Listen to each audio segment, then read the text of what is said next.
Dwayne. Yeah. This is the outline with Kevin Dwayne. Kevin Dwayne with Kevin Dwayne.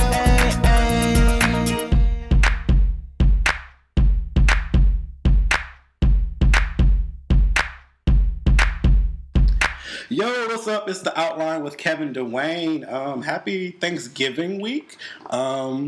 Hope you guys are preparing for that. I am off this week, so I don't give a fuck about anything. I have another guest, my second guest on the show. He seems to be very excited about being on the show this week, so that's good. You guys heard me talk about him a couple times, but last month I had a whole section on what it's like going running with him and how he's like super energetic as hell. And you know, you have to have mental focus. And it is Dwayne Walter of Ready, Set, Great. Go ahead and introduce yourself to the people. What's going on, guys? This is Dwayne Walter, a.k.a. Dwayne Lamar, the owner and founder of Ready, Set, Great and RSG Fitness. I'm a certified group and personal training specialist, and I kick Kevin Dwayne's butt every first and third Saturday at Stone Mountain Park. Somewhat, kind of, but you know, sometimes I'll be doing my thing too, and you looking at me like I'm crazy, so it's cool. But you know, it's fine. It's fine. It's cool. But yeah, no, Ready, Set, Great is amazing. That's actually how we met. Because hashtags matter. Hashtags matter. I was, as you guys know, I run. You know, I have my little 10Ks randomly throughout the week. And I guess I put like hashtag. I never get invited to. I mean, listen, we'll get to that. But like, I put, you know, hashtag run, fitness, or whatever. And so he came across one of my hashtags, and then he left a comment like, "Oh, great job, blah blah." And I was like, "Well, who the fuck is this?" And so I clicked on, you know, his page and was like, "Oh, they're in Atlanta. That's so cool." I saw Ready, Set, Great. And I'm like, "Well, this is a cool group." And I liked it, thinking like, "Okay, one day I'll join," because it was still summertime, and I don't do shit in summer. Like, it's too hot. And I was like, "Well, come fall, you know." Such a stupid excuse. I don't give a goddamn. I'm telling you, it's my truth. It is my truth. I don't. It's hot. It's and hot. you meant it. Like you did not come to the first event until it dropped. Until it dropped. Right. And listen, because I endomorph. We eat from within. Okay. So I knew, but I was like, okay, I'll keep a tab on this, and I noticed you had the first and third Sundays at Stone Mountain. So Saturday. I was like, yeah, Saturday. You're right. Sorry, I'm fucking up. Because I'm kind of tired.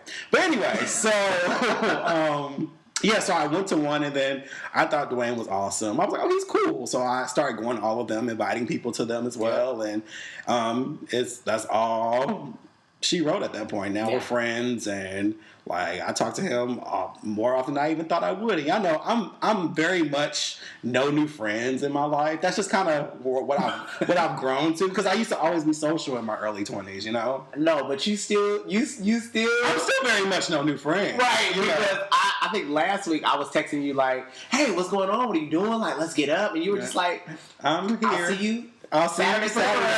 Right. Well, I think it's a energy thing. It never has anything to do. Anyone else who I guess will try to like hang out, it has nothing to do with you as a person ever.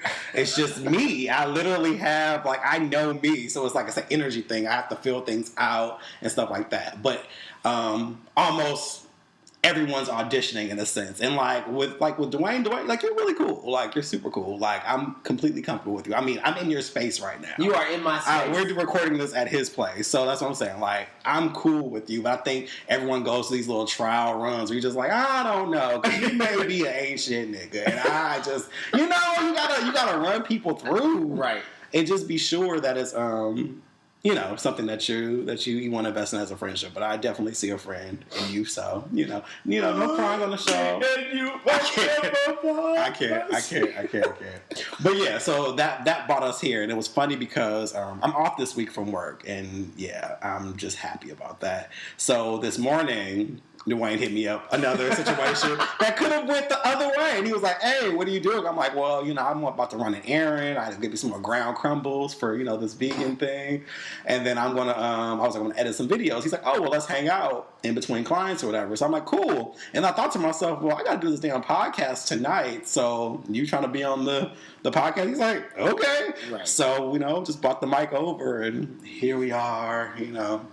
recording it. So it's good. I always like having somebody on the show because I'm not talking to myself, because it's odd sometimes. But you get through it and you make it happen. It's less work though when someone's there to talk to you, and you don't have those awkward spaces and things like that. But anywho, so it's Thanksgiving week. What are you doing for Thanksgiving? I'm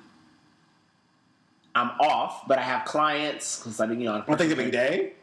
No, not Thanksgiving. Are you talking about just Thanksgiving? I mean, we can talk about the week. That's sorry. That's fine. Sorry, the world revolves around me. Well, through the week I'm training clients, but Thanksgiving Day I'm running the Atlanta Thanksgiving half marathon. So that's in the morning. Yes. So that has been keeping me fit up until Thanksgiving because I've been, trying to stay fit through the hard part of the fitness season, which is the winter. And so I'm running that. My fiance is cooking, and so we'll be here cooking. Yes, and his mom is coming in town. My mom is going to try to come in town, but I doubt that she'll be able to make it. Oh, really? Yes. Probably not going to happen. But it'll be fun. Last year I was able to be here for Thanksgiving, because my other job is flight attendant, so holidays and weekends are what us junior flight attendants fly. So. That goes back into the whole slash generation thing. There's another podcast, The Friend Zone. They talk about how millennials with the slash generation, we have so many different jobs. It's right. Like, I do this slash this slash this. Like with me, it's literally the project management slash photographer slash podcaster. Right. It just goes on and on and on and on. It's like we almost have to have all these different. You have to, because I feel like for me, like my hashtag, one of my biggest hashtags for my business is it's okay to be great. Mm-hmm. And I'm great at a lot of things, but I don't want to exhaust myself. And even with flying, I love traveling, always have, but I can only deal with hundreds of people at a time for a very short amount of time. So I can only do that on the weekends. Mm-hmm. And then training is my heart. I love getting people to their fitness goals. Mm-hmm. But even that, it's like I don't want to do that every single day. Right. I just don't. So to be able to balance both of them, and it's worked out perfectly this year. So I live by the same thing. I'm all about the jack of all trades situation. Yeah. But the things that you're great at, not just like I'm okay with that. Yeah, no, not mediocre things. Yeah. But ultimately, I feel like everybody has like a few amounts of. Not a few amounts, but some people have unlimited amounts of talent. Yeah. You know what I mean? Yeah. And I think some people focus on just one of them, which is fine if you want to master. I think like a Beyonce, she's mastered being an entertainer. Like that. Like she tried acting, realized it really wasn't her strong suit. And I love B, but it gets me where I need to be. But she's mastered performing, and that works for her. With me, like I'm here to master photography and broadcasting and entertainment, stuff like that too. And it's okay to do that, but I think it's also okay to try other things and exhaust it. So to the point that there's actually a quote, I don't know it directly, but it's the whole idea. I want to do so much that at the end of this life, I didn't waste anything. Right. Like you didn't waste any of your talent while you were here. I mean, and that's kind of one of the things that I always tell myself. One weird fact about me, I love cemeteries. Okay. It's very weird, and because there was a message or a sermon that I heard, and it talked about how many people have gone to the grave with book ideas and business ideas and degrees that they never used. And also, I tell myself all the time, I want to leave this earth empty. Mm-hmm. I don't want to leave with a book idea. I don't want to leave with an idea for a fitness program. Right. I don't want to leave if I have a TV idea, whatever it is. I need to exhaust it. Yeah. And I want to just leave here. Leave it, and also leave it here. Leave it here. That's what I'm saying. Yeah. I always tell people I want to create a legacy that outlives me. Yeah. So whether you write that book or leave, your fitness, your mega company behind, it still goes on. With I rock with that. I think that's the purpose. I think that's what it is. Leave something here, whether it's your impressions on people. Right. And make it sure it's a good impression. Make sure you remember the joy you actually brought them versus you being just evil as fuck. So either way, I mean, Nene Leakes is gonna go down as the evilest bitch on the You think so? Yeah, I kind of know. So see, but I have biased.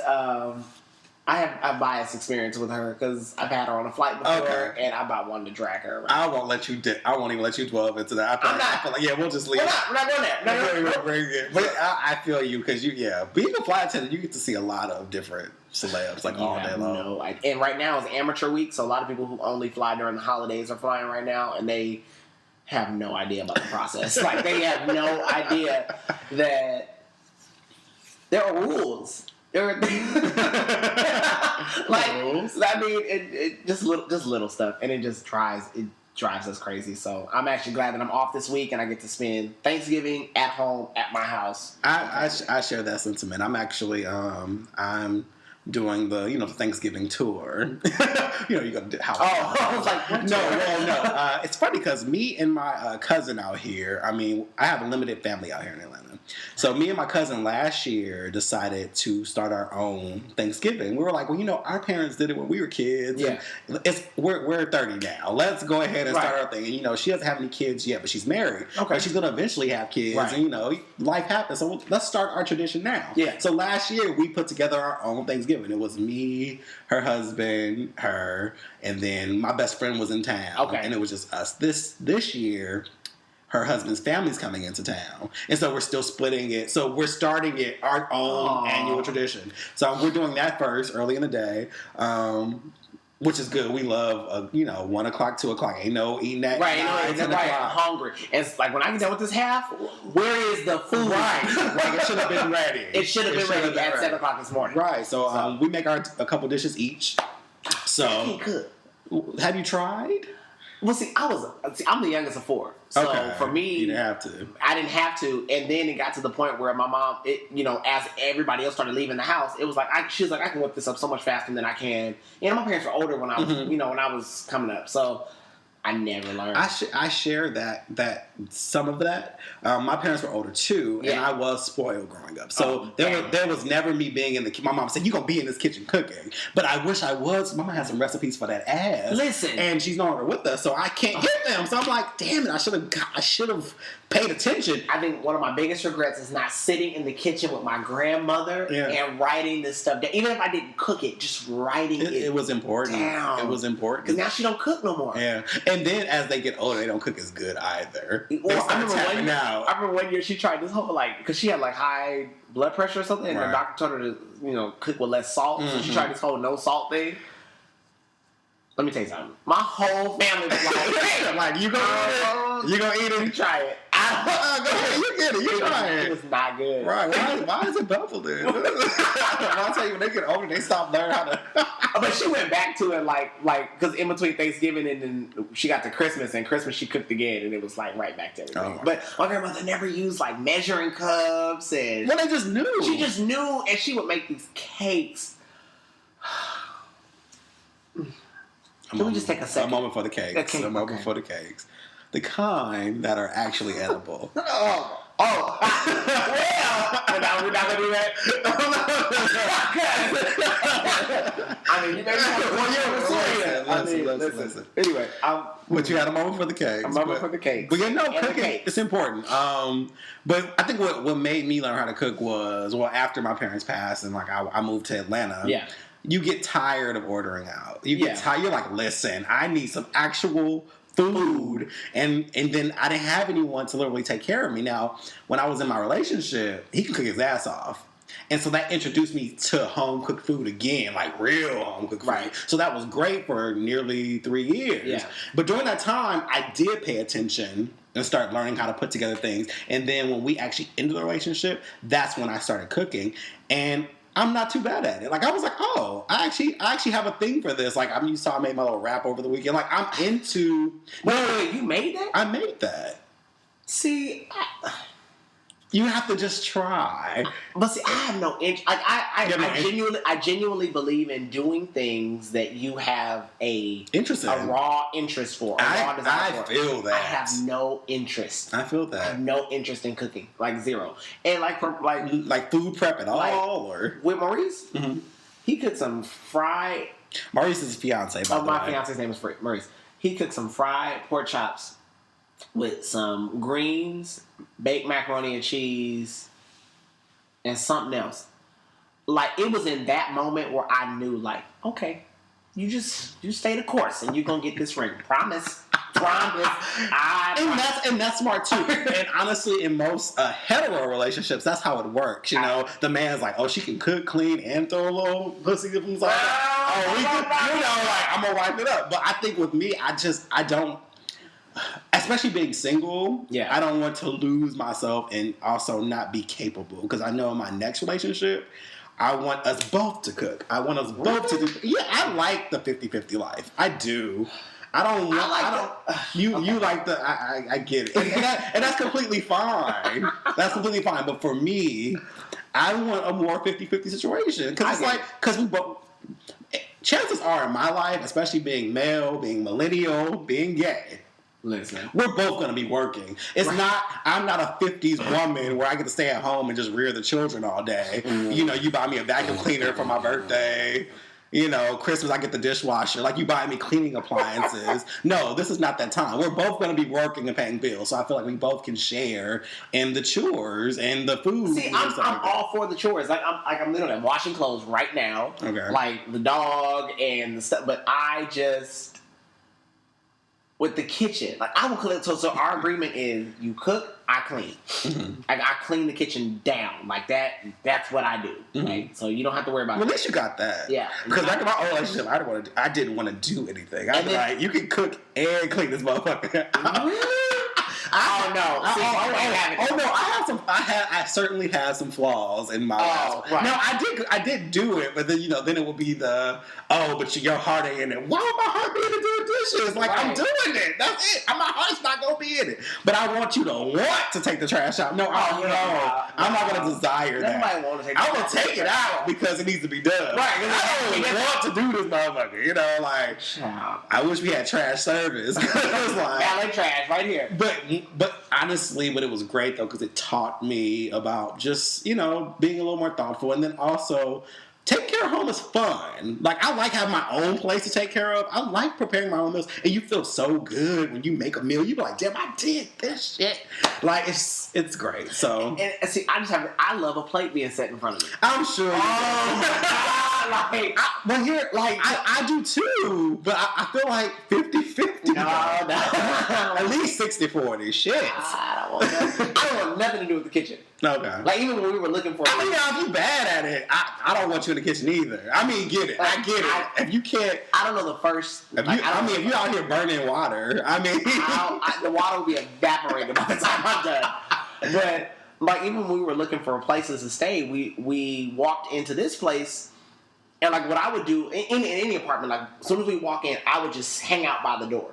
Because if Maurice didn't like the kitchen, it was a wrap. It was a wrap. We didn't even look at the rooms. If he didn't like the kitchen, we were walking out. Mm-hmm. So when we walked in here, he walked around the island and the kitchen and such and stuff, and I didn't get that face. Mm-hmm. I said, this might be it. This might be it. It is a very lovely kitchen. I love the place. It's very nice. Yes, but all that to say, I love this conversation, by the way. But like all that to say, I'm okay with preparing food now, and so we're doing that for Thanksgiving, and and then after that I'm gonna go to my other friend Maurice. He's from LA, cool. And so I'm gonna go over there and then West Coast. Eat some more, right? Because you are a West Coast boy too. My friend actually pointed something out to me. She was all like, "Only you can go out there and have very few Atlanta friends, but have all the California." I have literally manifested people. No, literally, my friends are literally from LA. Yeah. And I either met them here, like, it's an energy. It has to be. Well, see, I'm not from LA. You're from San Diego. San Diego, but Diego's the same thing. We know we claim each other, though. It was, y'all don't, we always thought, like, as far as, like, Bay Area, LA, San Diego. I mean, we're all SoCal, but I don't never say I'm from LA. I get it, though. You're from San Diego. I get it. You have your pride. But still, we still, from afar, we claim y'all. Yeah. It's still West Coast, Yeah, sure. It was 2 hours. Just looking at me. Yeah, I hate when people like my friends that are in Vegas when they say, "Well, I'm from West Coast." You're like 8 hours on the beach. Yeah.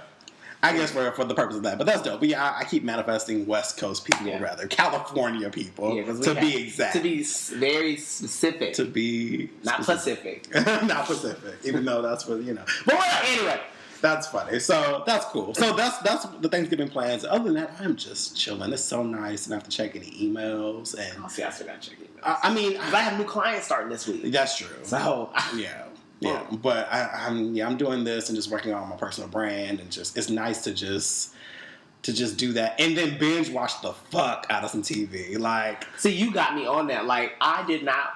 one thing that you've added to me since we became friends is this whole TV thing. Like before this, all I watched was sports. I watched ESPN, Tennis Channel, and then highlights of whatever was going on. And now I'm watching Insecure, and I'm binge watching all these other shows. Like anytime you bring up a show, I'm like, ooh, let me go watch it. By the way, Insecure was great this week. We can't talk about it because Dwayne hasn't seen it. I haven't seen it. Literally, as soon as we get off of here, I'm gonna right, because I'm not gonna kill it for him, but it was crazy. Can we talk about did you already talk about last week's? We can talk about last week's. That's Listen, fine. because there's one part of the male physique that the ass.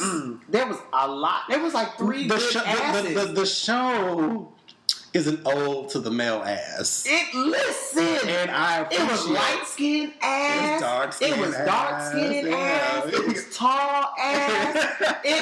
Short and thick ass. Short, thick. And then he asked her, "You got any more? You still got them errands?" Not a one. Not a one. The errand we got right now is that dick. That is the errand, and I hope it's an all day task.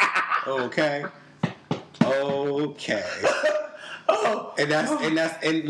I honestly love it, and it's never for a second. You get a good long glimpse. What's his name? I can't think. Her boyfriend Lawrence. Oh my God! I mean, because I forgot that he used to be on the game.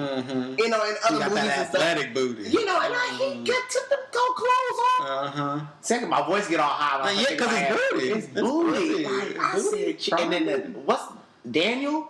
Oh my! He got muscular booty. See, but I don't mind light skin. Oh yeah, he got thick booty. See, because he's out of shape. I love that little pooch. Oh yeah, he's sexy. He's sexy. The show is just it's amazing. I truly appreciate the moments of ass.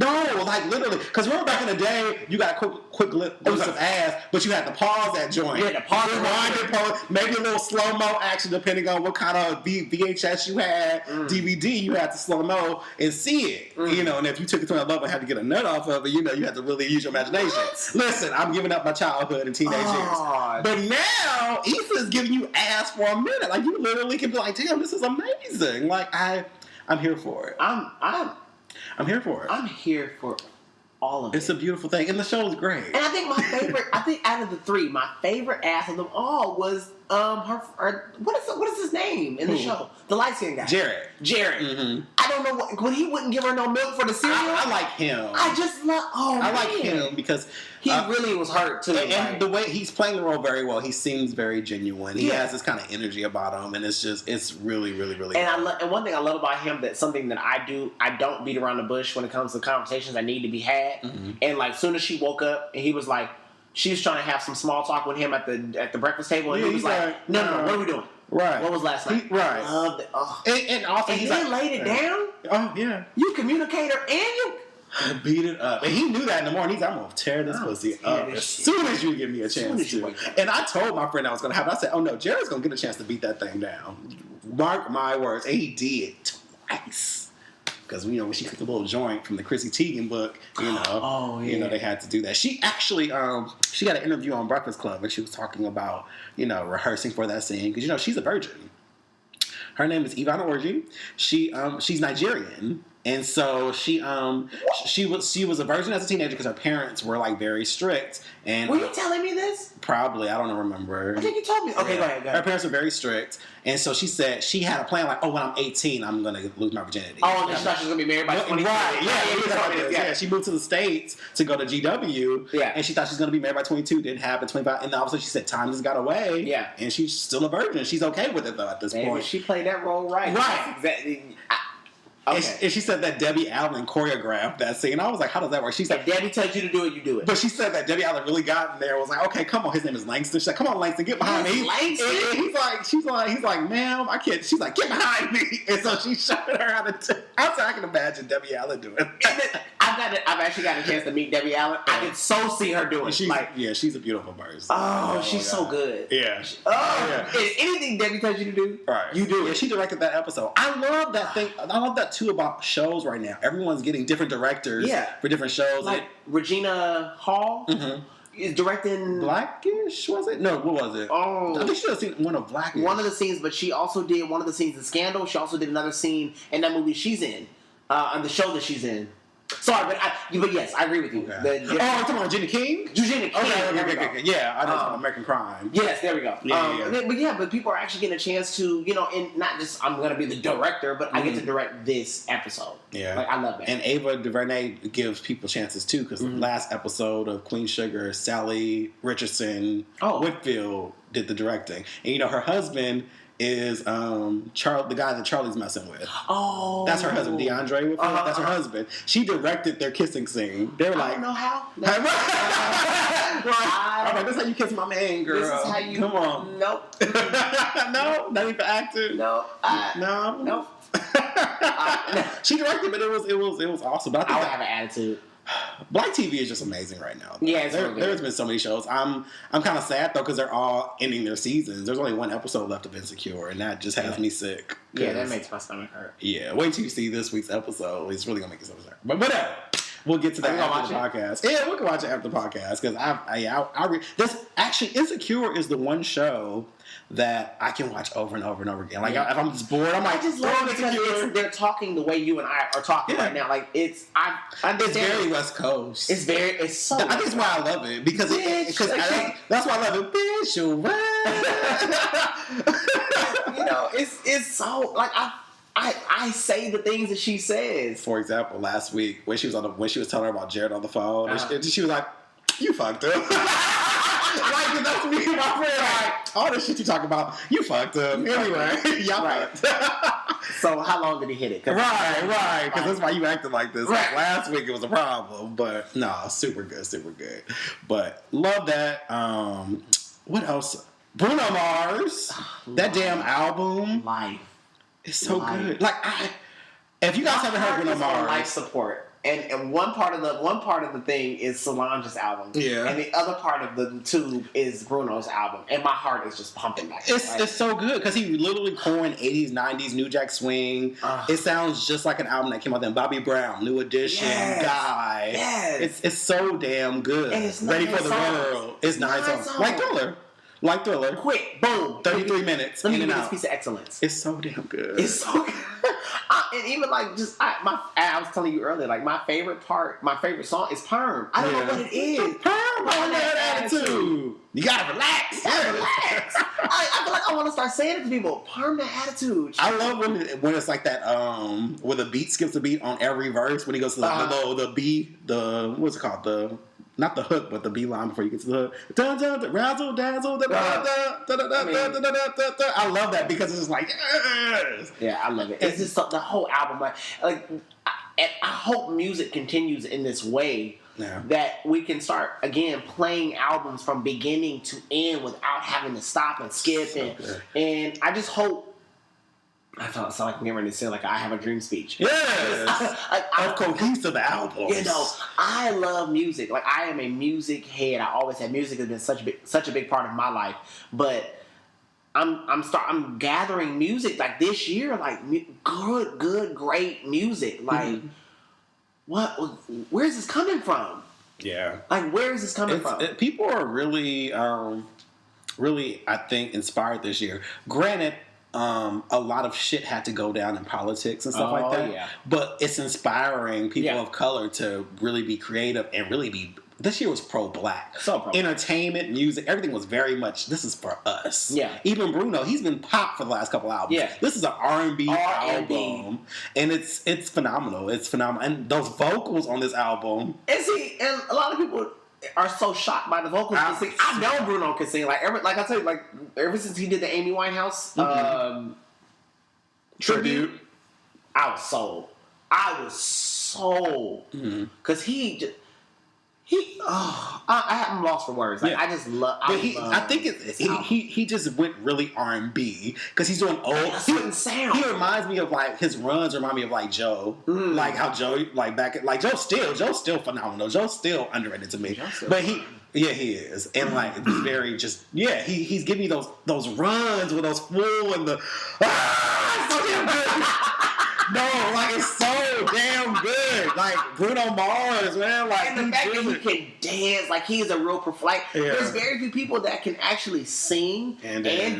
And his dance is and be his dance is creative. like cutesy though. It's very like, you know, he's having a good time. And But the artistry, like he has an identity that is of his own. Like if somebody else tried to do it, you would say, "Oh, you're like Bruno." Mm-hmm. You know, and it's not Michael. It's not like, because I feel like a lot of Usher is Michael. Yeah. And I feel like a lot of Chris Brown is Michael. What I James will say with Bruno, he does channel the time a lot. Either the time, yes. Yeah, but other than that, he does have it's good, and I think he was the perfect person to do it. Mm-hmm. I honestly, when it came out, when I heard 24 Karat Magic, I was like, you know what? I say you're the perfect person to do this, because after Uptown Funk, this was a natural progression. Yeah, this was perfect, and then.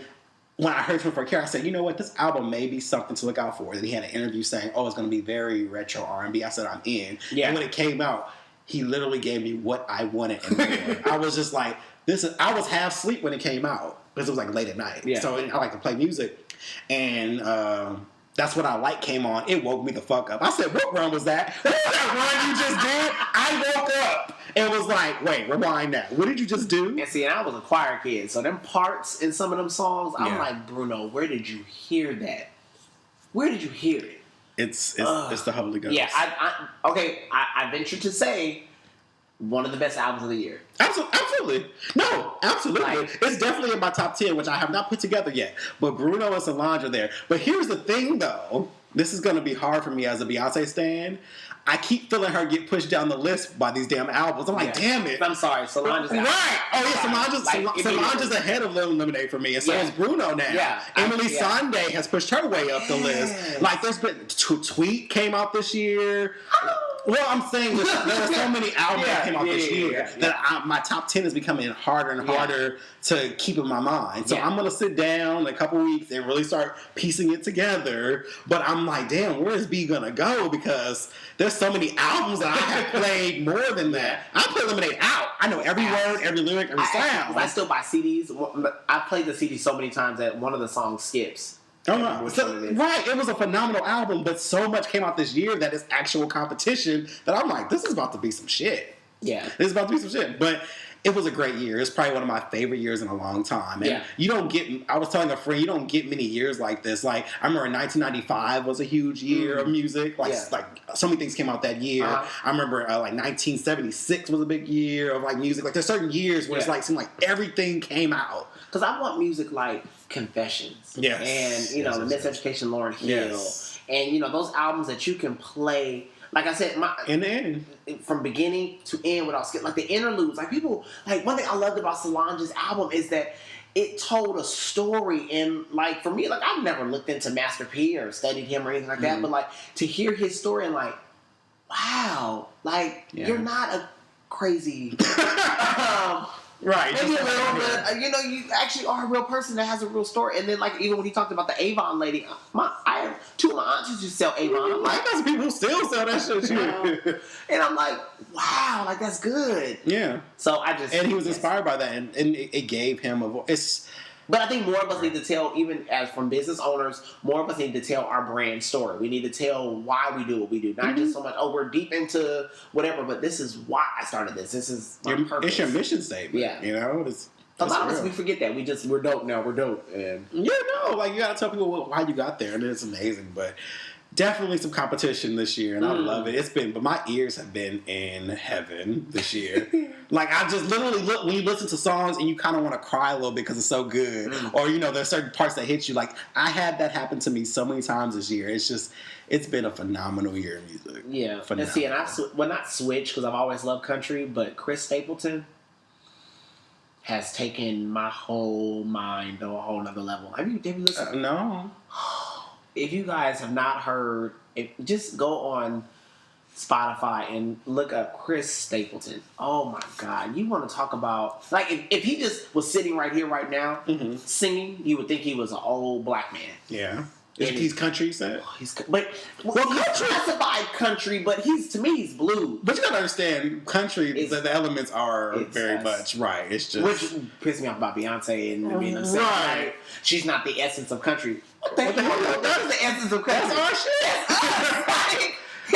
Anyway. Right, but that's that. But music has been great this year. Yeah, It's music been has been awesome. Speaking of music, but not directly related, so this Kanye West situation. I only got bits and pieces, but I know enough that he's been going off the deep end. Yeah. Per usual. The whole I will vote for Donald Trump if I did vote. That was problematic. And then he went in on Beyonce about, I'm like, what? Yeah, that's a trigger. That's already a trigger. What you do? Yeah, nope. But Can't do that. I feel like it's also multifaceted. So there's so many schools of thought with this one. Before I go into schools of thought, what are your thoughts? Like, how do you feel about this entire ordeal with Kanye West? He's hospitalized as well. I heard that. Kanye West is, in my opinion, so many of us. Mm-hmm. He's not going through anything that a lot of us, like, he's not at a place that a lot of us can't get to, like, we're not like a half of a second from. Mm-hmm. But we, especially as black men, we have got to learn to accept and seek help. Mm-hmm. And I think he's not been the same since his mother passed, and I've said that for years. Right. But he's slowly but surely like having a full, complete mental breakdown. Mm-hmm. He's unraveling. He's unraveling, and it's, you know, like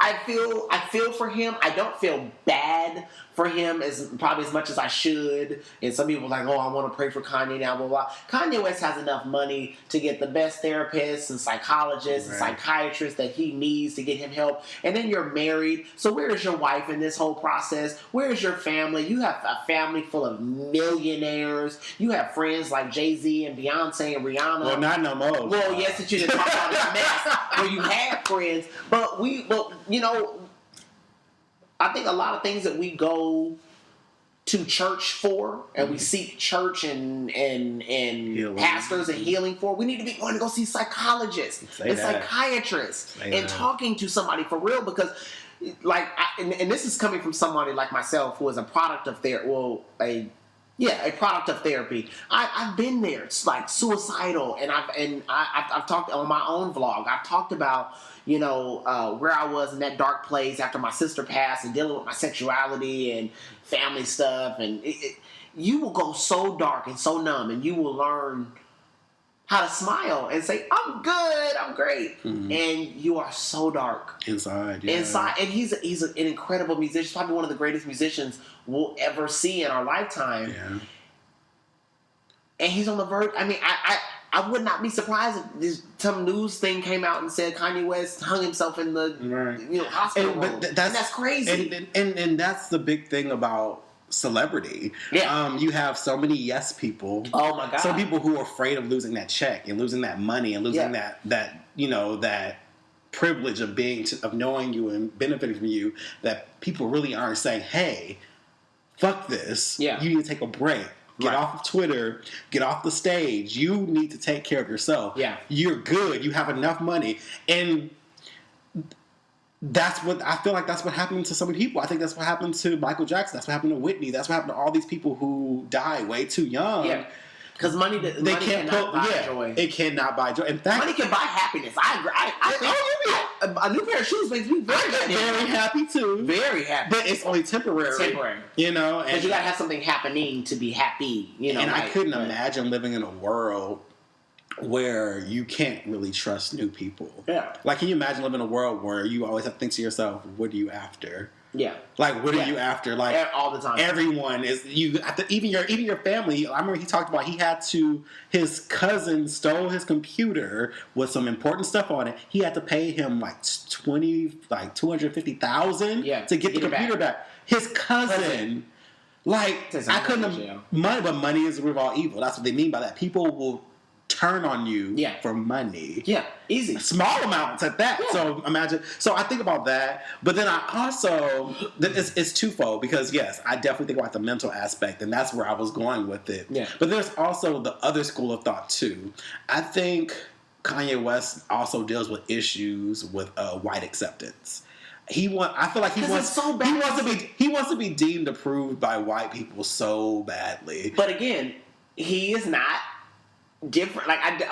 He's not different from us. Yeah, you know what I mean? He's just in the public eye. He's just in the public eye, and it's scary because I think so many of our issues, even like when you and I might piss some people off, but you look at our black women and all this weave and these bundles and stuff like that. You don't see white women going out buying bundles of quote unquote nappy hair. Yeah, you know, they want to be everything, but they want to be. Everybody wants to be us except for the struggles that is us. Yeah, and they love our culture and hate us. Oh, they love our. Oh my, they want the big lips, they want the big butts, they want the big hips, they want the big tits. But and those are the things that they call our women nasty for. Yeah, they're like, oh, look at her ghetto butt, her ghetto booty. But then you look at Kim Kardashian's round shape, and you're just like, yeah, with her uneven thighs, looking stupid. It's the same shit, you know. But no, that's real. And like one thing I'll add on, especially with the whole like. Especially when it comes to black women, I just want men too. I want black people in general to just be free. Yeah, I don't shame people if they want to wear weaves as long as it's their choice and they understand what it could imply. Yeah. If you're doing it because society tells you your hair has to be straight, that's problematic. If you just want to be fly and you just want this hair, that's fine. That's what it's there for. As long as you understand the understanding behind it. Some people do it because they feel they have to get a man. They do it. They wear these heels and hurt their feet. They stash their eyebrows. They do all this stuff for a man, and they do it for the wrong reasons. If you're doing it because you just think it looks good and that's cool, that's fine. As long as you have your freedom in the choice. It's a lot like I look at abortion that way. I look at a lot of things. As long as you are choosing and someone else isn't choosing for you. Right. If someone else is choosing for you and you feel like you have to do it to be deemed approved by somebody else, that's when you should probably pull back. But there's nothing wrong with being your natural self, though. But as a people, we have such a lost sense of identity. We do. It was stolen from us. It was stolen, and then just guarded, like stolen and thrown out. And I think internally we're just at this constant battle of acceptance. I mean, you even look at the gangs. You know, you're from LA. Mm-hmm. I dealt with the same thing with gangs and stuff. And you kind of, when you stop and think about it, why are you fighting again? Right. Over colors and groups? Like, but then it starts from and. It goes so deep. So what I always got from like gang activity is it starts with a lot of fatherless people who are looking for that father figure. And then you either find it in an older gang member or you find it in a friendship.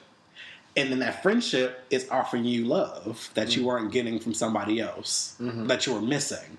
That love was enough to be loyal to that gang member or that drug dealer or whatever. And you think, I love this person because they show me love. It's in a very violent and different way, but it's love. Like you in this, you a blood, you a crip, but you're my brother. It's like a fraternity, but it's on the streets. But then the problem is they're fighting other people that look like them. Exactly. In neighborhoods that they don't own. But again, it's just, and I think you're 100% correct with Kanye and wanting to be accepted, like, cause and he's Kanye. You think to yourself, you're Kanye. And I do not disagree. I am not opposed to interracial marriage and interracial dating. I love all that. Wonderful. I'm for it. Yeah. But I just, all that talk, and then all of a sudden you put a ring on Kim Kardashian's finger? Yeah. What? I always crack up because he literally became his own Gold Digger song. I'm like, this is very familiar to what you were talking about. Even though I get it. Kim Kardashian fans, I get it. She does have her own money. She does. She has her own stuff. She's coin. The problem is her intentions and how she goes about getting it off the backs of black men is where I find issue with it. But I'm not saying she doesn't have her own shit or that she's a gold digger because she has her own money. But how the Kardashians came up was on the backs of black men, period. However you cut it. You can cut it any way you want to cut it. It's still going to start on the backs of black men. And that is ultimately my issue. And it's like once they're there, they use them or throw them out. And I feel like Kanye's next on the list. Because remember when the whole Lamar thing happened, and then they're like, Kanye, watch out. Look where he is now mentally. Yeah. Are they going to discard him? Or are they going to use him for the show? Oh, Kanye's hospitalized. Oh, tonight on E! Keeping Up the Kardashians special edition, you know? Yeah. And so... I really pray, I really hope, I want for Kanye to get the mental help that he needs. Because he's not coping well. He doesn't make good decisions. Like certain stuff that he does, quasi semi-educated adults, we all kind of look at him with our heads cocked to the side, Right. like, why would you say that? Yeah. Why would you do that? And I'm always torn because a lot of times I have to remind myself a lot about mental health with celebrities. Because with Kanye, he was also very calculated. Mm-hmm. He was good with starting controversy right before an album was about to drop or something. He was good at getting people talking about him. So a lot of times I just kind of chucked it to he's getting people talking. He knows they'll talk and they'll still buy his album. But then when it got to this point, I'm like, okay. And then I really think he thinks that he's running for president in 2020, which at this point with Donald Trump, Anybody president-elect, can. at this point, cats can run for president. I don't care. Cats. Cats. Cheshire cats. But it's scary because, and for me, it's just so sad. It's so sad. But again, I only feel so bad for him because money is definitely a resource and a very, very powerful tool that can get you anything that you need. Yeah. So, but I just also think, like, even like with my fiance, I would pray that Maurice would say, hey, you need help. Mm-hmm.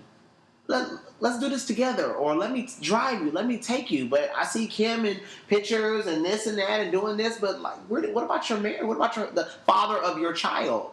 Yeah. You know, because what's going to happen if he has a full meltdown and then is no longer ever okay? He has two kids, too. Two?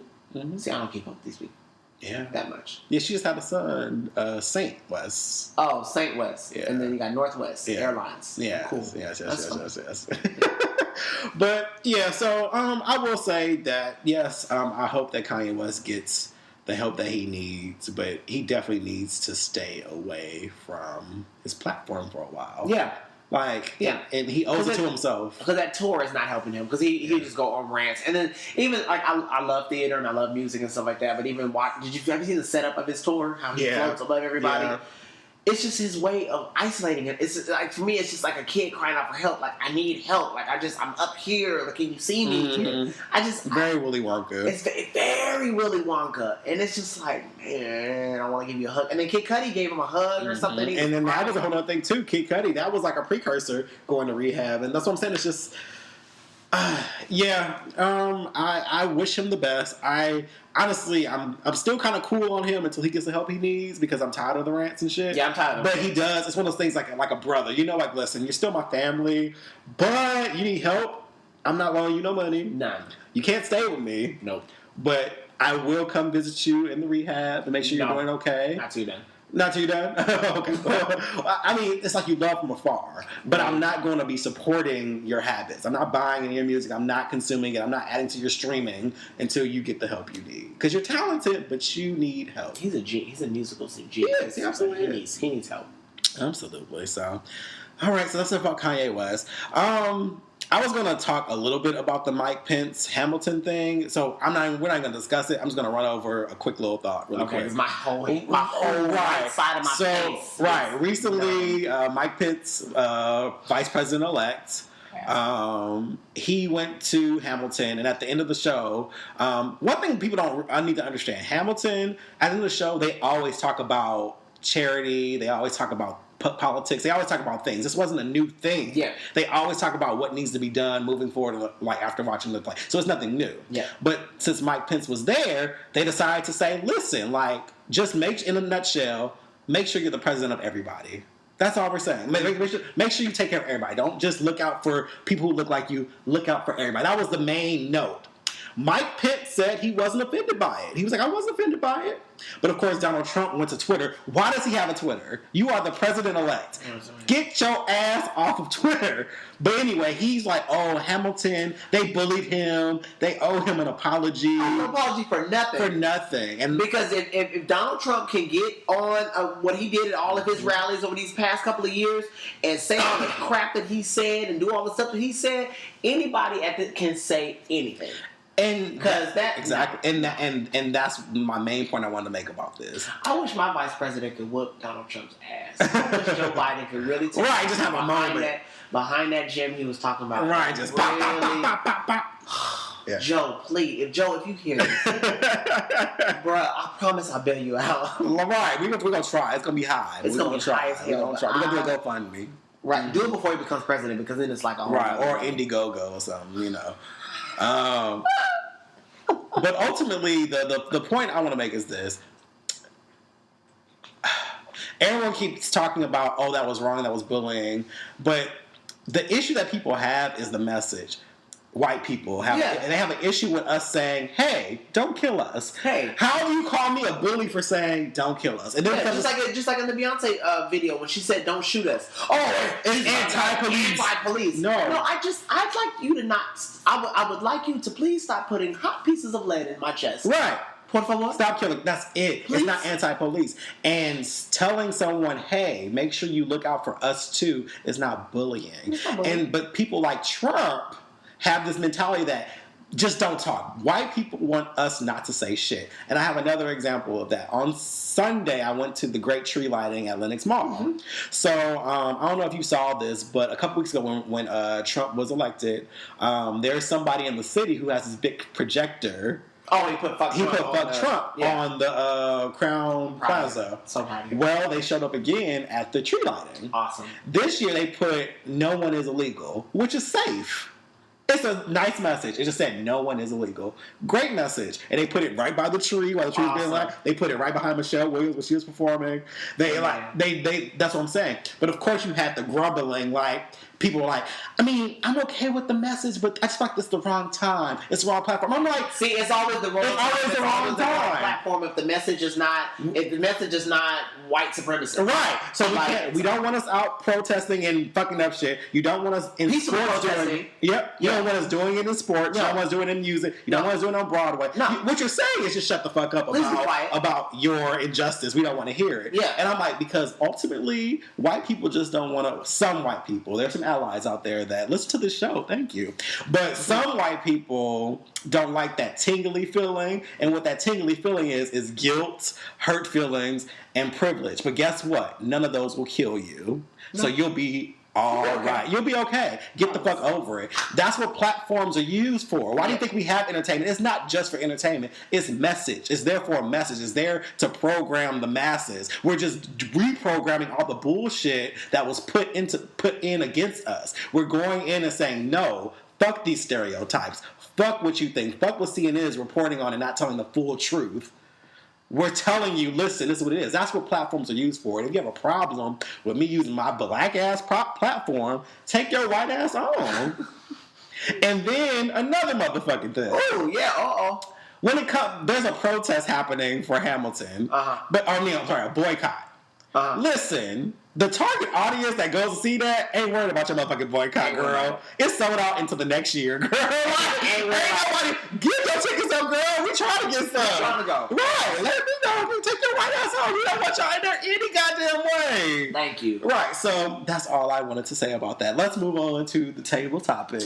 But this was great. Okay. So the table supposed to be that long?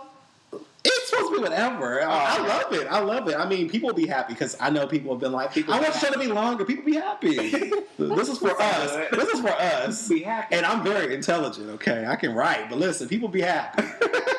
But ultimately, a lot of people say, like, oh, the show, I wish it was longer. But I'm like, it's just me. It's just me. I can't give you 2 hours of show without, somebody there. So this is good. It'll be a nice little treat for Thanksgiving. Be thankful, bitch. Thankful, bitch. If y'all can see this hand motion. Yeah, hand motion. Thankful, bitch. So the table topic. Yesterday on Facebook, the best place ever for all things media, someone posted a question like, okay, if your partner asked you to go through your phone right then and there, would you hand it to them, yes or no? And so, of course, people going through, but a majority of like, yeah, let me see. I want to see who he talking to. Make sure he ain't being this. Make sure he ain't doing that. What you got to hide? All this bullshit. Right. And so, of course, that puts a trigger in me. And I'm like, I ended up commenting. I didn't comment yes or no, but my answer gave very much no. I was like, you know what? I am honestly over this rhetoric that this is a requirement to be in a healthy relationship. I can totally have nothing to hide and be faithful, but also deserve my privacy. Yeah. Yes. Like, okay, so you agree with me, but give me more of your thoughts on the situation. I have been in relationships before that did not work, and we both, or they did, or I did, went through phones and emails and stuff like that. I purposed in this particular relationship that I was not going to do that, and I have never been in a relationship more healthy than the one I'm in now. Maurice can leave his laptop out. He can leave his Windows whatever out. I can leave my phone sitting around. I can leave my laptop. We don't go through each other's stuff, and it's not even. I just trust you. I just trust you. I just trust you. That's not my stuff. That's how I look at it. Those are not my belongings. I can go. I have a phone and an iPad and a MacBook that I can go through because it's my things. Those are your things. I don't. It's not healthy. And my thing is, you go snooping for something, you're gonna find it. You're gonna find a little comment, or you're gonna find a little text message that might have been a joke. There's some stuff that you were never supposed to see. Exactly. There's some stuff that you were never supposed to read that might have context in it that goes back 20 years or something. Exactly. You know, and I don't want that. And that was a part of when we first started dating. It was like, look, I don't want this. That's not what I want. And if you're not okay with that, then we don't need to do this. Right. And ultimately, what I tell people, no, you can't go through my phone. You just can't. And if it causes you to be suspicious of me, that's your burden to bear. It's not mine. And it's not so much because it happens in the high. One thing I've learned about life, the universe, God, whatever. If something is going down in the dark, it's going to come to light. No matter what. You don't have to look for it. You don't have to snoop for it. You don't have to do anything to get it. It's going to come right to you plain and fucking clear. Yep. And every time that something's gone down on either side, I have been cheated on, and I've also been the cheater. And guess what? All that shit came out on both ends. And not because I was being honest or they were being honest. Right. It comes out no matter what. You can try to fight it all you want. Either your guilt will give it away or something, but it doesn't take snooping. And furthermore, our phones, we don't call them phones. They're mobile devices because they're computers. Yeah, computers. But they're damn near $1,000. I can hardly run my business without my phone. Like that those couple of days that I went when I broke my phone on Stone Mountain. Right. It was terrible. Oh my God. It was like 2 days, and I'm like, but why would you win? Right. You know, but no, I'm not. Right. That. And so to go into that, you're actually gonna. There's too much in my phone, I feel, to just let you go through it. More than just looking around. Number one, depending on how far we're in this relationship, there could be something like a pending legal case or something that I can't talk about with the NSA agreement or something. And I'm not allowed to talk it to you until a certain point in time. You're not supposed to know about it. Otherwise, I'll be under legal problems. You can run into that. Maybe I have some kind of family issue that I don't want to talk to you about yet that I want you to know about. Maybe there's something just going on. Maybe I'm talking about you. Maybe I'm talking about you. And there's a thing, but like maybe my diary or my journal's in there. It's my privacy. I have a right to that. It's more than just cheating. It's more than just, I just want to know everything. No, it doesn't work that way. You gotta have your own. I think, and I'd like to think that I have a successful relationship, or a healthy one, and you gotta have two different lives. Mm-hmm. We're not. Oh, it's two people coming together as one. I don't want to be one with you. I said, two different people that just that come together and enjoy each other. You see me, we see each other, and we're gonna rock this thing out to the bells ring. Right, together. It's not a matter of like. I tell people, do you want a relationship or do you want to own somebody? Oh, like people, like literally, people look at relationships like ownership. Like no, like you're a dog, or even a child. Like it's like no, you're mine now. I have access. Hell fucking no. My name is not Roscoe. It's not Sparky. It's motherfucking Kevin. I'm a grown ass man who pays his own goddamn bills. Yeah. And we can share things. We can share things. But I just don't feel like you need to be going through everything with a fine-tooth comb because it already shows that you actually don't trust me. And don't give me that bullshit. Oh, it ain't you. I don't trust. It's these other people that I don't trust. It's these no, fuck that. That's your burden to bear. And I just can't be with someone who will be insecure enough to go through my shit. It never works out well for anybody because you always feel and I feel like for me, exposed. Because I didn't bring it to the table, I feel like it didn't exist in my relationship because I number one communicated that like way up front. And I don't do it. Like, I can't say, I don't want you to go through my phone and then I'm secretly going through your phone. Right. Like, no, that's I don't need to do it. Child. You know, it just no. I don't. And my thing is even like on my phone, I got like the little because I be on the road and I be watching videos. Listen, I tell people, listen. Another thing too, I have a wonderful collection of lovers past in my phone. I do. Oh, and I'm pretty sure my current person ain't gonna see me smashing somebody else. Oh, you got I'm just saying. I'm pretty sure you're not gonna want to see me smashing somebody. We can talk about this later. Not right now. I'm just saying you ain't gonna want to see that. And no, the fuck not. I'm not deleting them. No, I'm not deleting them. It's not happening. I'm keeping the shit, and you'll be all right. That's what I'm saying. You just don't need to go through my phone. Just trust that I'm not doing anything following you because that's not who I am as a person. Yeah. If I commit to you, I'm committing to you. But that's what you're going to have to take. That's it. If you become suspicious, break up with my ass. But what you're not going to do is treat me like a criminal in my own goddamn Now, place. I will say that Maurice has the package. Like I have a thumbprint on my phone. Because I have my work emails that come to my phone, and like it makes you encrypt your phone through my company. It makes you encrypt it, so you have to have some type of password. But then there's a way for you to swipe and then do like a pattern. Maurice knows the pattern. Okay. But I have never once like walked into a room and he's put my phone down, right? I've never. I had a relationship with a person who was going through my phone the entire time we were together. Hell. And honestly, I didn't even know about it because they moved in silence. It wasn't until we broke up that they were like, oh yeah, I know about this. They were reading my conversations with my friends and everything. And then, but here's the thing, had the audacity to try to go after my friends for a conversation that we had private. Whoa. I'm like, you're so wrong for that. Right, you can't do that. And not to mention, what friend don't have their own friends back? So, he'd be mad at them for siding with me on some shit. How you like that? Listen, I don't give a fuck if my best friend ripped you a new one. Ripped your dog's left arm off and deep fried and fed it to your mama.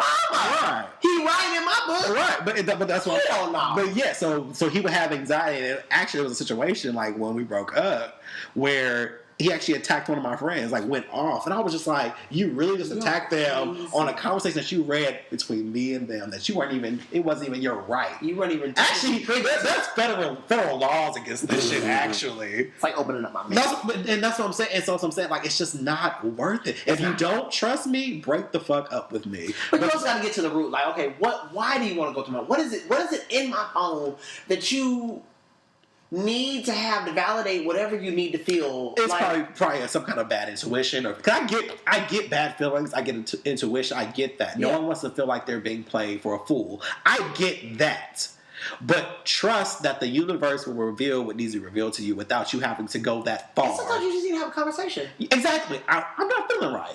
Can you let me know what's up? Can we talk about this? You know what? There was one situation where I had a friend of mine who I have been friends with since I was in middle school, and we call each other Pookie, and all different forms of Pookie. So Pookie, Pooks, Pook Pump, whatever, Pookster, anything. And so Maurice was like, "Can you talk to me about that?" Because he about to grease that face up. Right. Wait a minute. Because we had we actually were taking the dog to the dog park at Piedmont Park, and my friend met up with us because he's actually an athlete, and so he just happened to be in town, and we all met up, meeting up with you and him, like it's no secret. And I was like, Pookie!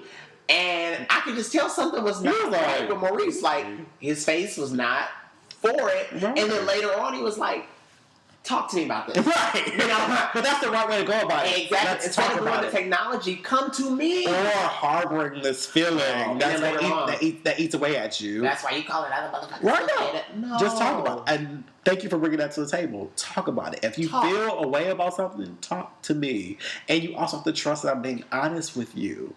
And let me tell you something. Public service announcement about Kevin. Ooh. Like I said, in the past, I have been a cheater before, but I've also been cheated on, so I know how it feels. And that's what ultimately stops you.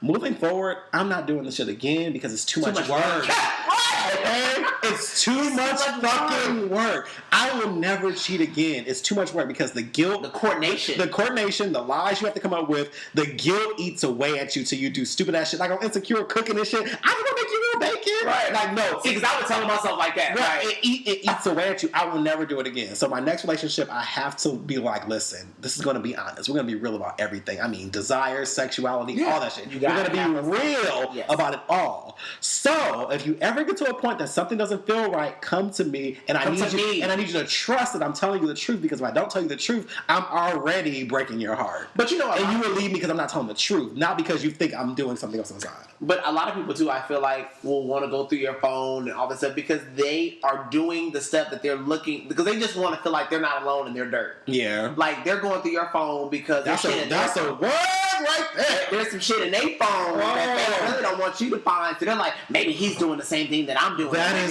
Listen. That's a word. That's a word.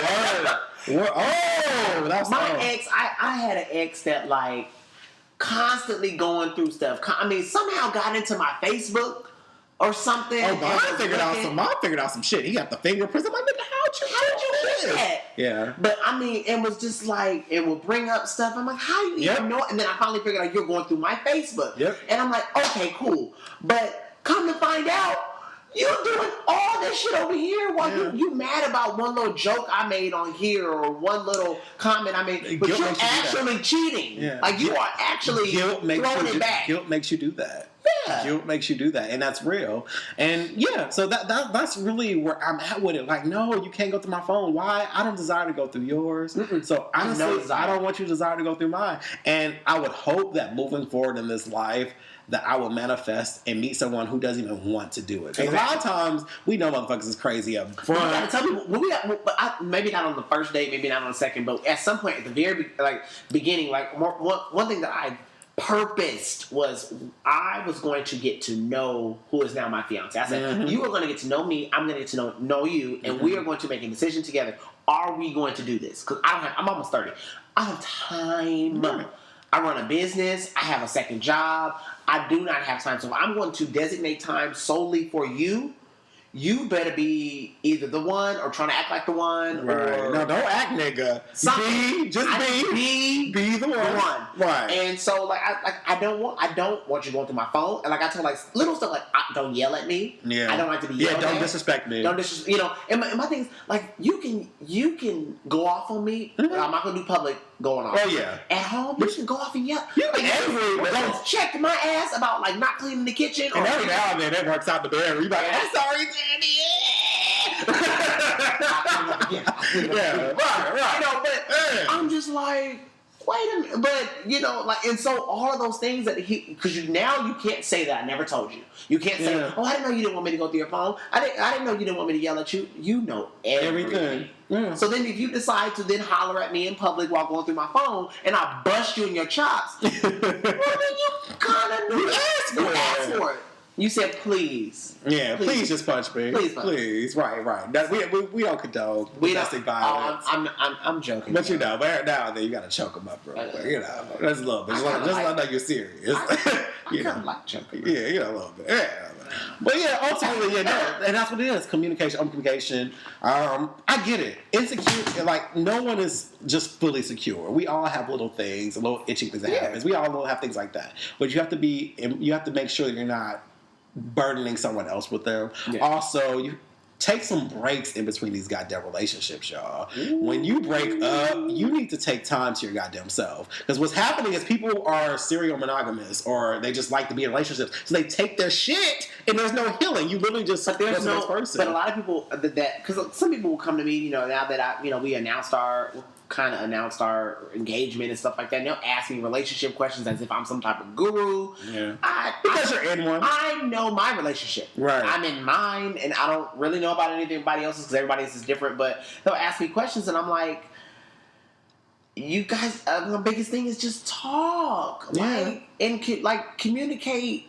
Everything that you can. Because sometimes you can't talk. Sometimes feelings can't always be put into words, I've learned. Yeah. But try. Yeah. Write a journal. Do whatever you gotta do, but try. Because it's important. And that's right. There's no one size fits all in any relationship. I don't care what the format is, monogamous, open, whatever. There's no format. Do what you need to do for your relationship. But a lot of people skip the courting phase too. Yeah. We go straight from we met online or whatever, and then we went on 1 or 2 dates, and now we're boyfriend and girlfriend. Whoa. like, whoa, there's a whole stage that you're skipping. Like the whole like, let's get to know each other. Let's go. We need to have some type of disagreements. I know how you argue, or like, where's that stage where like you're courting each other? Like we go straight from like one date to like, yeah, I want to give you these pumps. Yeah. No, that's not. Pump shoes or fuck it. Oh, I'm sorry. My other friends and I, we say pumps as fucking. Okay, because these pumps. I was like, is it shoes or fucking? Okay, No, got it's it. definitely Yeah, give me these pumps. Yeah, I need somebody to give me some pumps. It's been a minute. But anyway, that's not what this show's about today. But you know, I'm trying to manifest. I'm trying to manifest. Can I quit the podcast? That's fine. It's almost over. You almost there. But you're gonna end the day out though. You know, get that last check. You gotta get that last check. But no, you're right. Communicate. But I don't want to be in another relationship where I feel possessed. You don't have to. I don't want to go in a relationship where I feel like I'm a criminal if I'm not a criminal. Because there's nothing worse than someone who... I can't stand an old investigating ass nigga. Like, literally, like, so... You went to the club last night at 11? That type of shit? You like, yeah. Hell no. So, what'd you do right after? Like, that shit. Right. Just say what the fuck it is that you want to say. What is it? What is it that you think you know or whatever? Say that and we can talk about it. Don't play this investigator game. It's nothing worse than feeling like a criminal and you haven't done shit. Or even if you did shit, just say, look, I know you did this. What we gonna do about it? Right. But no, instead people want to play and I blame TV, I blame Keisha Cole, I blame like hood music because that whole hood love concept. You have to go through shit for it to be real. Because some people crave drama. Some people feel like they feel they don't have drama, they don't have a relationship. And that's so much. It's trash. Basura. Basura. It's trash. I mean, and there's going to be conflict, but it doesn't have to turn into a battle. It doesn't have to turn into, because there's times where I'm like we were in the store looking at this stupid thing right here. It's cute. It's for the air. Yeah. I have allergies, and we got this big dog. It's husky. Humidifier. There you go. And he was asking me for some SKU number, and I didn't know where to find it on the box. I'm looking for the number, and he was like, "It's down here." And I could tell it was getting aggressive, so I stopped and got out of it. And he was like, "Why are you shutting down?" I said, "Because your tone changed." Because your tone changed. And what I'm not gonna do is I'm not gonna argue with you. And you know how I am about public. Right. We can do this at home, but we're not gonna go. But again, and then it goes all the way back to the very first conversations that we started having. Then he's going, "Oh yeah, that's right. Dwayne doesn't like this." Mm-hmm. So that's all it is. Like, and it just comes down. Sometimes you just gotta check yourself. Like honestly, stop when you go into a relationship. And he was right and I was wrong. Yeah. Oh, okay. Like it was like you're right, I'm wrong. We're done. Right. And sometimes, and that's fine too. But it's just I think we also have to go into relationships without thinking that we're invincible. I think people have this terrible habit of thinking that they're getting in a relationship and it's going to be all about them. I need a person who's going to be this, and that. Like, that bullshit about, like, oh, I'm difficult, but I'm worth it. No, bitch, you got to get some therapy. Yeah. No one has to put up with your shit. No one has to. There's going to be some kind of beginning. In the beginning? Hell no. The beginning is supposed to be like honeymoon phase. Listen, you show up late too many times, I'm done. You disrespect my time, I'm done. You disrespect me, I'm done. You say some stupid shit about Beyonce, I'm done. Like, I don't put up with your shit. Fine ain't enough. It was somebody, I don't know if I told you about this, but maybe a month ago, somebody fine as fuck. Ooh, motherfucker, fine. On IG. Because I'll tell you what. He was fine as fuck. IG, I never thought in my life, he probably listened to the show, I don't give a damn. I never thought in my life that he'd even be interested in me because of my own shit. I was like, okay, but then one day I was like, you bagging him up, right. One day I was, I know I look good, but even then, I'm still very humble I don't just go in people's DMs like that. I'd be like, I'm good. But this one time I said, I'm gonna tell this motherfucker he's fine. Damn. So I was like, nigga, you fine, And he was just like, I always thought you were kind of sexy too, and I was like, what? And so we're going back and forth, So I'm like, this is kind of what's up, whatever. So I've died, by the way. You're only talking to Kevin. Yeah, okay. Dwayne has died. Dwayne has died. So I think a day later or 2 days later, I send him my number, like, oh, hey, hit me up or whatever. And so, like, I was on my way to the movie. So, like, 30, 40 minutes passed at this time. And I get in the theater, and the movie started. He calls me, and so I'm like, "Well, shit, I'm in the movie theater." So I text him like, "Hey, I'm in the movies right now. I'll hit you later." You know, He might have thought you were on a date. And this nigga said, "Then why'd you give me your number then?" I said, "Whoa!" I was done. I was like, "Well, I wanted you to have it, but now I'm Gucci," because I already was like, "Nope." How did we go to 100 so fast? Nigga, but I ain't the one. Oh, but he might have thought you were on a date. I could see that if he thought you were on a date. But I don't give a goddamn what you thought I was on. I'm grown and still single. I know. And we never met, but the whole idea that why'd you give me your number then? Yeah, that's kind of a lot. I wanted you to have it, but now I don't, and now I see how you operate, because you've already put... But did you explore that at all? Fuck no. I was like, I wanted you to have it, but I'm good. No, I'm good. No. Did you say, okay, but why'd you say that? What? Say what? Like, no, I'm saying, like, did you try to... Okay, Kevin's giving me the look. I just want to know what you have to say, because I'm all about, like, at least explore the bullshit for, like, a half of a second. Like, no. I'm sorry. Because literally there's no way that I read that wrong in a text message. Like, why'd you give me your number then? Like, because I wanted you to have it, but at this current moment I can't talk to you. But okay, but look at it this way. Maybe he thought you were saying I'm in the movies. Like, you know, people go on the dates to movies. Maybe he thought you were on the dates. Maybe he was like, why'd you want me to have it if you were dating somebody or something? I don't know. That's his bird to fucking bear. All I said was, hey, I'm in a movie right now. I will call you when it's over. Nigga. The nigga was implied. But, like, why'd you give it to me then? You ain't that goddamn fine, nigga. He is fine. But no, not to be talking to me any kind of way. And that's something that comes with that, too. So I was like, yeah, I'm good. It turned me off. It just turned me off. Because you're not going to disrespect me. And you're not going to always be in argument mode. And I felt like this could easily turn into some shit. In the future, I didn't think about that, but I thought in the future, if you're always going to be like this, off of something so small. Did you talk about... No, girl. It's not happening. It's not happening. Now I'm a Judy. It's not gonna happen. It's not gonna happen. And that's what I'm saying. I can't. Now, back in the day, I would have been like, oh, it's because I don't... Right, and I'm not explaining myself. Yeah, I'm not. I agree with you on that. Like, it was like we were doing so well, it was a flow, and then you, like, that's like attitude to me. Like, why'd you give it to me? I was like, I mean, and I guess I would expect that shit from a girl. But even then, maybe it could have been me in the moment, but it was too soon to get that kind of response. So how long has it been now? Is there any way to reconcile this? I don't give a goddamn. I'm not trying to. It's not even a record. It's cutoff season. But it's not even cuffing season. Listen, I checked my spreadsheet for this year, and I'm not going to make cuffing season this year. I had to make some cuts. My roster was all cleaned out, so it's going to be a slow year. But I will be well prepared and trained for next year, and that's how we're going to do that. We're not going to make it to cuffing. The numbers don't lie. We're not going to make it to cuffing season next year. By this time next year, we're going to be doing Thanksgiving traditions together with your partner. No, I mean that's cute.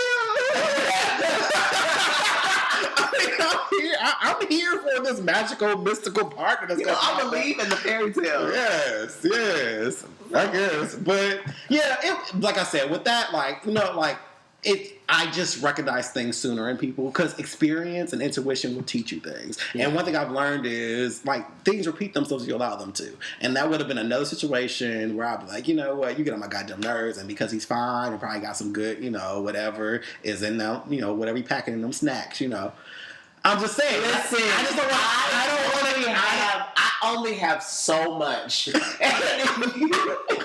You require so much. Packing in them snacks. I'm just the snacks, the edible arrangements. The sack, all type of snacks. I think he got front and back, so it's just a lot to work with, So ultimately, I already said to myself, being in this thing where you're talking to me crazy and stuff like that, but then once I get the goods and I'm all in it and I'm letting you do it. No. The personality and stuff got to be right before we even get there. And I sensed it quickly. I was like, you know what? I'm good. That could have been a good booty call. Yeah, but I'm past that stage though. Are you? I've not had full on sex since July 3rd. And you keep telling me this because it's happening in my mind, and I heard I'm out here struggling. July 3rd was the last time I went to Pound Town. That was the last time. Oh my god! But you said it like it's such a long time. What is this? No. It was my Karen. It's yours. Yeah. I'm just saying. Oh, I'm not like just hooking up penetrative wise. I'll do some other shit. That's fine. But like penetration, I just can't do it with anyone. Yeah. So so I'm not looking for another fuck buddy. I want to date someone and do that, and then we can fuck. But I'm not looking for just something just like whatever, or something that's just real, just twisted. So and shit. I mean, can we transit? Can we pivot this conversation? I mean, we got a few more minutes. We can do that. What do you want to pivot it to? So I mean, like, what we gotta do to get like what is? Because maybe your dreamboat is listening. Like, I don't know about dream boats, but okay, what is like two things on your list? Because I always tell people you gotta have 3 lists. You gotta have your list of have to haves, your list of I would want to have, and your list of like to have. So what are 2 things on your list? Because you gotta make sure your non-negotiables are your list of have to have. Okay. So what are 2 things on your have to have list? Have to have, you have to be emotionally available. Ooh. Like number fucking 1. What can make somebody emotionally unavailable? Like recently out of a relationship? No, well here's the thing. You have to have I'll double that up. You also have to understand emotions. Mm-hmm. I'm an emotional person. Emotional is not a bad word. No. If you think of it as a bad word, we're already not compatible. What I'm saying is I'm an empath. Mm-hmm. I feel everything. Whether it's good, bad, indifferent, I feel everything. So you have to understand that. So if I have a moment where I am being vulnerable with you, you can't look at me like I'm foreign. And there are some people out there who are like, what is this? What are these feelings? And that's fine. Right. There's somebody for you. It just ain't me. It ain't me. So there's that. Number 2. That's number 2. That emotional thing is so damn important. Number 2, Kevin. I'm just saying. Okay. A list of non-negotiable have to have is sense of humor. Gotta be funny. You gotta be. Yeah, you can't be boring. You gotta be funny, or at least be okay with me cracking jokes all the time. Okay, so if you're 2 for 2, keep listening. Okay. now we're gonna switch. Okay, so your list of want to have. So these are things that can be negotiated. Oh yeah, that's true. You want you want that, like you, because I would want you to have a bachelor's degree, or I would want you to live in Atlanta, or I would want. That's true. Okay. Oh, but see, that takes me back to the non-negotiable. Okay, I'm gonna switch one out. I have to. Go ahead. So the non-negotiable number 2, I'm gonna remove sense of humor to want to have. Okay. But for non-negotiable, you gotta be out. Ooh, that's big. That's big. Sorry for my DL closet people. I can't do it. I can't. I'm out. I've been out for almost 12 years now. Yeah. I can't. Yeah, and I'm not shaming anybody if you haven't. No. Do it at your own time, but you gotta be out. Yeah. Okay, so you're moving humor to. I'm moving humor to want to have. Yeah. So that's negotiable though. So yeah, it's negotiable. That can be a little boring. You can be a little boring, but not completely boring. Like, so you would just want them to have just have a little fun. Like, be okay with me because I crack jokes all the fucking time. And if I can crack a joke and you just look at me like I'm crazy, that's not gonna work. Yeah. I'll be like, I need some in-house right. Stimulation. Right, like damn it, like I can't, there's that. I would want you to have a good stroke game because that's not something that everybody comes with in their software. So, yeah, I mean, practice. I mean, okay. You want them to have good stroke. So I mean, like, don't be, because ain't nothing worse than boring sex, man. Cheating is real, bro. Like, learn how to do something. Learn how to do something excellently, and then not selfishly. Yeah. Some people have sex to get a nut for themselves, and you can tell they get in and just do whatever the fuck they want to do. But actually listening to your partner's body and then figuring out what they like and shit. It's real. Like, it's real. That's what they want. Okay, so those are 2. Okay, now if you're 4 for 4, okay, this is getting good for you. All right. Now your list of like to have. So I would like you to have a big old booty. I would like you to drive the Infiniti G37S or whatever. I would like you to be financially literate. Like, meaning, you can take care of yourself. That's it. Like, but what if they're not? I mean, you said like to have though. This is not a non-negotiable. It's not even a want to have. Oh, notice that. This is the final list. But I'm saying I would, because money's not a big deal to me. It's really, I mean, it's Okay. in a relationship because people go through shit. Got it. Ultimately, so I Got would like you to be financially literate. I would like you to kind of have some kind of something going for yourself. Take care of yourself. Because I'll take care. So that means if it's on that list of like to haves, then you're kind of willing to. I am. Okay, that's what's up. Because here's the thing. Because support and emotions and personality are way more important to me than what you have. They are. And after that comes sex. Then comes money for me. That's just who I am as a person. Like, I'm like, material things are the last on my list, but be able to take care of yourself. Like, I don't want to take care of anyone. I take care of myself. Be able to take care of yourself, and we can help each other out. But it can't be this thing where it's like, people go through hard times. Yes, if we're in a relationship and some shit goes down, yes, I got you. But in the beginning, be able to take care of yourself. Yeah, that's definitely a want to have. And then no, that was on your like to have. That was like to have. I'm sorry, you're right. Yeah. Like to have. Okay, and then what will be the second thing? The second thing. I would like you. This is completely negotiable. This is selfish. Selfish. This is selfish. Like, I mean, I feel like I'm not gonna say big dick or big ass, nothing like, because I feel like that's implied. That's implied. I feel like you already talked about that. That's right. That's implied. So I'm gonna say have a lot of melanin because I love a good old. Deep breaths. Oh my god, it's an opposite thing for me because I'm lighter. I like just. Well, you can play hide the salami, but we are